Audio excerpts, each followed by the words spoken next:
여러분, 안녕하세요. 2025년 6월 어느 밤, 조명이 꺼진 무대 뒤에서 들려온 단 한마디. 포기하지 않을게. 그 짧은 한 문장이 전한 감정의 파장은 말로 다 표현할 수 없었습니다. 그날, 강문경의 무대에 모인 3천여 명의 관객들은 눈물을 감추지 못했습니다. 누군가는 손을 움켜쥐고, 누군가는 조용히 고개를 숙였으며, 누군가는 주저앉아 울음을 터뜨렸습니다. 그렇게 강문경은 단 하나의 문장으로 수천 명이 가슴을 울렸고, 그가 걸어온 침묵의 투쟁이 비로소 조명받는 순간이 찾아왔습니다. 사람들은 종종 무대 위 화려한 모습만을 기억합니다. 그러나 진정한 감동은 무대 뒤, 조용히 흘러온 시간 속에 숨어 있었습니다. 수많은 선택의 갈림길 앞에서 강문경은 포기보다는 견딤을, 침묵보다는 노력을 택해왔습니다. 그는 어느 날 갑자기 사람들 앞에 나타나 눈부신 무대를 만든 스타가 아니었습니다. 수년간 말없이 꾹꾹 눌러온 아픔, 홀로 이겨내야 했던 긴 싸움, 누구에게도 쉽게 털어놓지 못했던 고통의 기록이 있었고, 그 끝에 포기하지 않을게라는 외침이 있었습니다. 팬들에게 강문경은 단지 노래 잘하는 가수가 아닙니다. 그는 고요한 전율을 선사하는 존재이자 무대에서 묵묵히 감정을 전달하는 진심의 아이콘입니다. 그의 노래 한 소절, 그의 눈빛 한 번은 삶에 지친 누군가의 하루를 붙잡는 힘이 되었습니다. 이번 무대 역시 그랬습니다. 많은 이들이 그저 또 하나의 공연이라 생각했지만 무대가 끝난 후 누구도 같은 자리로 돌아갈 수 없었습니다. 3천 명이 가슴을 울린 단 한마디. 포기하지 않을게. 그것은 곧 강문경 자신에게 던진 선언이자 오랜 침묵 끝에 처음으로 꺼낸 진심이었습니다. 그렇다면 도대체 무대 뒤 강문경에게는 무슨 일이 있었던 걸까요? 팬들은 왜 이토록 강하게 반응했던 걸까요? 이 글에서는 오직 팬들만이 몰랐던 강문경의 침묵 투쟁 일기를 깊이 있게 들여다보려 합니다.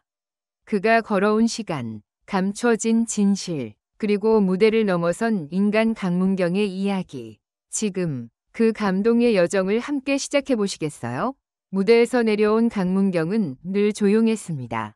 팬미팅이나 방송에서도 그는 화려한 말솜씨로 사람들을 웃기기보다는 조심스럽고 신중하게 한마디 한마디를 꺼내곤 했습니다.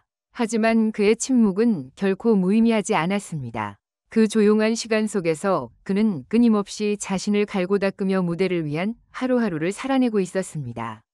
1. 말하지 않아도 들려요. 침묵 속의 외침. 강문경이 무대에서 유독 감정을 깊이 담아내는 이유는 단순한 테크닉이 아닙니다.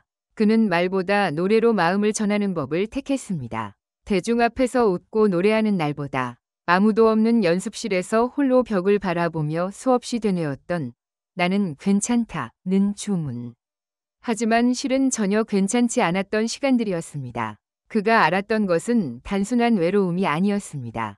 그는 긴 시간 동안 무대에서 사라졌습니다. 몇몇 팬들은 음악적 공백기라 여기기도 했지만 사실 그는 심각한 성대 질환과 공황장애로 병원을 전전하며 회복에 전념하고 있었습니다. 감정을 담는 방식이 워낙 깊다 보니 무대에 서는 일 자체가 그의 마음과 몸에 무리를 줬던 것입니다. 하지만 그는 그 사실을 단 한 번도 언론에 털어놓지 않았습니다. 그것조차도 팬들에게 짐이 될까 봐요. 라는 이유에서였습니다. 2. 어느 날 밤 혼자 쓰던 일기장 속 진심. 그의 방 서랍 속에는 아무도 본 적 없는 일기장이 하나 있었습니다. 내가 오늘 무대에 서지 못한 이유로 시작하는 날도 있었고 괜찮다는 말은 정말 괜찮지 않다는 뜻이야 라는 구절로 끝나는 페이지도 있었습니다. 어느 누구에게도 털어놓을 수 없었던 이야기들이 그 안에 고스란히 남아 있었습니다. 팬들과의 약속을 지키지 못했다는 죄책감, 무대에 서지 못할지도 모른다는 공포, 그리고 가장 두려웠던 건 사라져도 아무도 모르지 않을까 하는 생각이었습니다. 하지만 그는 그 감정을 부정하지 않고 매일 써내려갔습니다. 그리고 그 글들은 어느새 그를 다시 일으켜 세우는 버팀목이 되었고 무대로 돌아가는 나침반이 되었습니다. 그 일기의 마지막 페이지에는 이런 문장이 적혀 있었습니다. 포기하지 않을게. 내가 나를 믿는 방법은 팬들이 나를 믿어준 기억에서 시작되니까. 3. 리허설 중 쓰러진 날. 아무에게도 말하지 않았던 고백. 강문경이 이번 무대에서 그토록 강한 감정을 실을 수 있었던 데는 이유가 있습니다. 바로 이 무대를 위해 준비하던 중 리허설 도중 쓰러졌던 사건이 있었습니다. 단순한 과로가 아니라 극심한 스트레스와 무대 공포로 인해 그만 호흡 곤란을 겪고 말았던 것. 무대 감독과 스태프들은 놀랐지만 강문경은 무대 당일 아무 일 없던 것처럼 다시 조명 아래로 걸어 나왔습니다. 그는 그날 밤 무대를 마치고 스태프들에게 이렇게 말했다고 합니다. 이 무대 하나가 저한테는 1년을 버틸 이유였어요. 오늘 못했으면 다시 일어나지 못했을지도 몰라요. 이 말을 들은 스태프들은 물론 매니저조차 눈시울을 붉혔습니다. 그가 얼마나 간절히 이 무대를 준비해 왔는지를 누구보다 잘 알았기 때문입니다. 그리고 그 무대 위에서 드디어 그는 자신에게 했던 약속을 관객들 앞에서도 꺼내놓은 것입니다. 포기하지 않을게. 이 말은 단순한 응원이 아니라 살아남기 위한 외침이었습니다. 4. 팬들과의 약속, 그리고 가수라는 이름의 무게. 팬들은 강문경의 무대를 보고 노래보다 그 사람의 마음이 들렸다 고 이야기합니다. 이유는 간단합니다. 그 어떤 장치보다도 진심 이 무대 위에 있었기 때문입니다. 그는 항상 팬들과의 약속을 가슴 깊이 새기고 있었습니다. 내가 노래를 부를 수 있는 이유는 여러분 때문입니다. 라는 말은 결코 형식적인 멘트가 아니었습니다. 어느 날 팬카페에 올라온 한 편지는 화제가 되었습니다. 문경님, 당신은 제가 힘들 때 아무도 모르는 위로가 되어 주셨어요. 당신이 포기하지 않겠다고 말해줘서 저도 살아남을 수 있었어요. 그러니까 저도 당신을 포기하지 않을게요.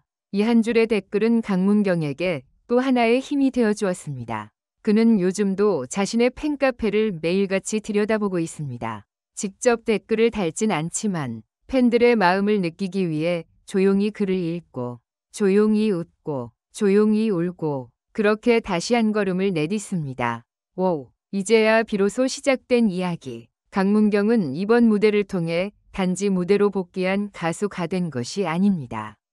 그는 침묵의 시간을 지나 더 단단해진 사람으로 돌아왔습니다. 이제부터 진짜 시작입니다. 라고 말한 그의 눈빛 속에는 두려움보다는 확신이 담겨 있었습니다. 무대가 그를 아프게 했던 곳이 아니라 이제는 살아있음을 증명하는 곳이 되었다는 의미였습니다. 그리고 그 시작을 함께한 3,000명의 관객은 이제 단지 팬이 아닙니다. 그는 무대 위에서 외쳤지만 사실 그 말은 관객 모두가 가슴에 새긴 말이기도 했습니다. 포기하지 않을게. 이제 그 문장은 강문경 한 사람의 것이 아닌 그를 사랑하는 수천 명이 우리 모두의 것이 되었습니다.